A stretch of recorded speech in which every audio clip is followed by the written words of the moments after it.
It's really great occasion today because we're getting everybody together over 2 meetings and we're talking to them about what's going on in the port, giving an update on the Master Plan 2040, and of course talking about what's happening on the political scene and the media scene, and just effectively giving everybody an update as to what's going on in the operation.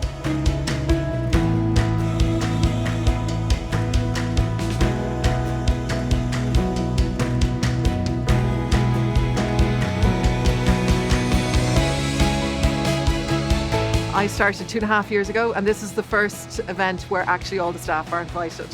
So it's a wonderful event. We have 2/3 of our staff work on shift. We have 3 different locations in the port, so a lot of people just don't bump into each other. So it's just wonderful to have a chance to sort of share an update about the business and look forward.